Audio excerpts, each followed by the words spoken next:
It marks the start of a new era in television. High-definition TV, or HD TV, hit the shelves just minutes ago. HD TV, as far as I'm concerned, stands for hallelujah! 1998 might be the most 90s year of the decade, with defining moments like the breaking of the Monica Lewinsky scandal and President Bill Clinton's subsequent impeachment. If Hillary don't mind, then it shouldn't be anyone else's business. Titanic became the first film to hit $1 billion at the box office and nearly swept the Oscars. Now let's go party till dawn. And the erectile dysfunction medication Viagra was released. Sure am anxious to get a hold of the new pill. I'm going to be first in line. Providing low-hanging joke fodder for years to come. This Viagra can help those sad men who suffer from chronic wangular softitude.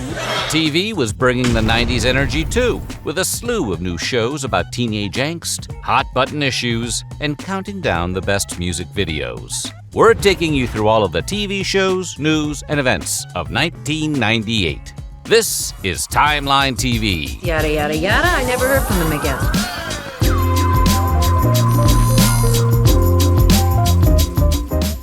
But before we get started, be sure to subscribe to the Weird History channel and let us know in the comments below about your favorite TV memories from 1998. Now, are you ready to find out what everyone was watching on TV the year Chapel Roan was born? Yes, we can! Great!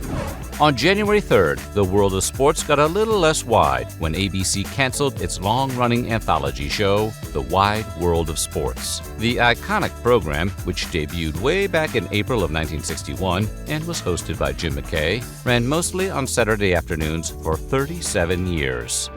12 days later, Friends broadcast the episode, The One with the Embryos. The episode found Phoebe agreeing to become a surrogate mother for her brother and his wife, as a way to write around actress Lisa Kudrow's real-life pregnancy. You should know that we're doing this for Frank and Alice, who you know, you've been there. The installment, which also features Ross hosting a trivia competition for the group, is now considered one of the best of the series. My sister's gonna have my baby! The world paid its first visit to the fictional town of Cape Side, Massachusetts, when Dawson's Creek debuted on the WB on January 20th. The teen drama became one of the network's biggest hits and ran for 6 seasons. Then, on February 22nd, The X-Files aired its now iconic episode, Bad Blood. In the episode, written by future Breaking Bad creator Vince Gilligan, Mulder and Scully tell conflicting versions of a vampire encounter, Rashomon style. You're saying that I actually hit him 2 times? Square on the chest, no effect. The truth is, sort of based it loosely on an old episode of the Dick Van Dyke Show. Kind of a he said, she said. 2 days later, Buffy the Vampire Slayer aired one of its fan-favorite episodes, Passion. The installment was a major push forward in the storyline and surprised viewers with the unexpected death of a major character, Jenny Calendar. Sorry, Jenny. This is where you get off. Spoilers for that 27-year-old show? Jenny Calendar stayed dead. But the same can't be said of Buffy the Vampire Slayer. As recently as February 6th, 2025, it was announced that the show might be coming back to television. Details are still sparse. You want to be my chosen one? Will you stand by my side and save the world? Yeah, you are our chosen one. So honored. Thank you guys. Thank you for trusting me. Frasier fans got an equally memorable episode that same day with The Ski Lodge. After Roz wins a vacation at a ski lodge, she trades it to Frasier, who brings Niles, his father, Daphne, and her friend Annie, who happens to be a swimsuit model. Well, that should be enough to get you through the weekend. Frasier likes Annie, but she falls for Niles. The group meets a gay ski instructor who also falls for Niles. And from there, it turns into one of the greatest farces any sitcom has ever produced. Sorry, my father told me that you were hot for me. Your father did? Oh, blame Daphne. She told him. Good night, and I please have some privacy. 2 guys, a girl, and a pizza place coming to ABC! Fine, try this one.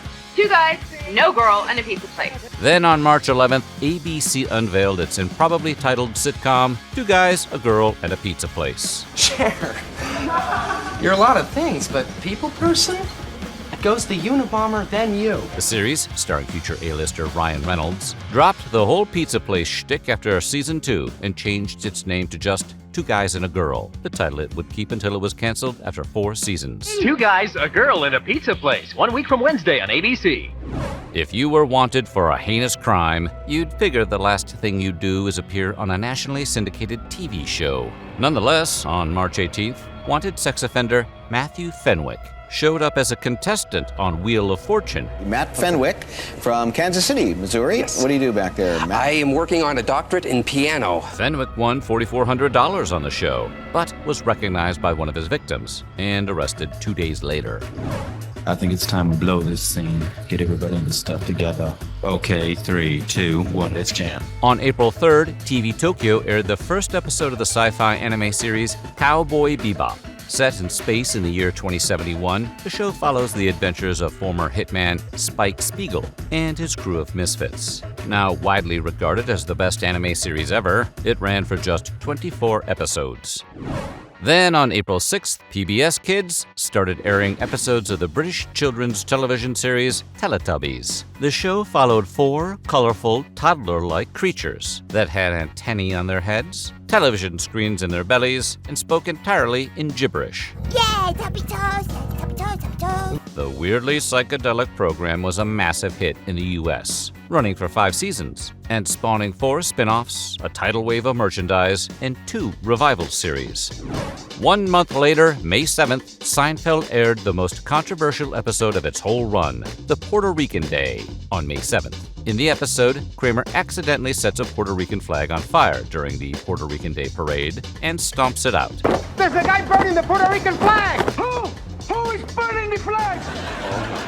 The episode received enough complaints that NBC never reran it and omitted it from the show's syndication package until 2002. You don't see the irony and the humor in having him be responsible for a burning flag, then you've just missed the point. It's a shot on anybody, it's a shot on Kramer. It was the second to last episode, so it was really a sad thing to have that sort of downer happen towards the very end.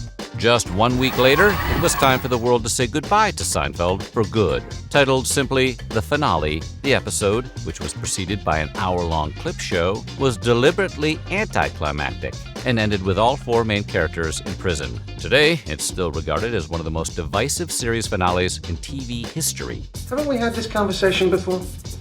You think? In Los Angeles today, the actor and comedian Phil Hartman was shot to death in his own home, apparently by his wife. Clearly something went very wrong. Tragedy struck in the early hours of May 28th, when actor Phil Hartman, famous for his work on Saturday Night Live, The Simpsons, and News Radio, was slain by his wife, Bryn, who ended her own life shortly after. The exact motive behind the shocking crime remains unclear to this day. On June 6th, HBO aired the pilot for a new show about 4 women trying to find love in the Big Apple. Why are there so many great unmarried women and no great unmarried men? Over its 6 seasons, Sex and the City, starring Sarah Jessica Parker, Kim Cattrall, Kristen Davis, and Cynthia Nixon, became a massive hit that would garner 50 Emmy nominations and have a real impact on the world of fashion. Since then, it spawned 2 feature films, a 2013 prequel series, and a 2021 sequel series. After 9 seasons, the ABC sitcom Family Matters aired its series finale a little over a month later. Originally a Perfect Strangers spin-off. Excuse me, baby. This is a family matter and you're in the line of fire. I beg your pardon. Centered on the blue-collar Winslow family, it slowly morphed into a screwball showcase for unlikely breakout character Steve Urkel. On August 5th, the American version of the hit British comedy improv television show Whose Line Is It Anyway? Debuted on ABC. We'll come up with as many examples of the world's worst dating service video. I'd like to take you out for a few drinks, but I'm a minor. Hosted by Drew Carey and featuring breakout star Wayne Brady and an array of hilarious recurring performers, the show found its players improvising characters, scenes, and songs to get laughs. It's had a jaw-dropping 21 seasons so far and is still making new episodes on the CW. And you had to catch them all after September 8th, because that's the day the localized English version of the Japanese anime hit Pokemon debuted in syndication in the US. Pikachu. Its name is Pikachu.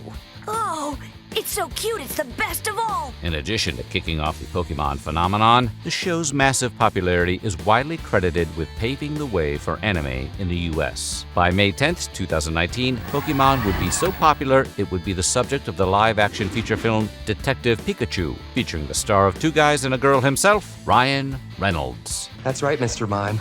You're about to be Mr. Melt unless you start talking.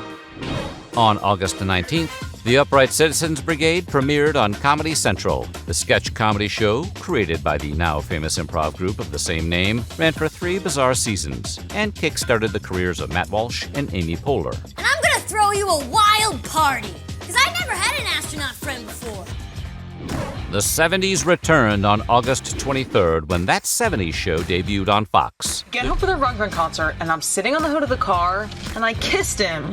French or American? The show depicted the misadventures of 6 teens growing up in the fictional suburb of Point Place, Wisconsin in the 1970s, and would serve as a launching pad for stars like Topher Grace, Laura Prepon, Mila Kunis, and Ashton Kutcher.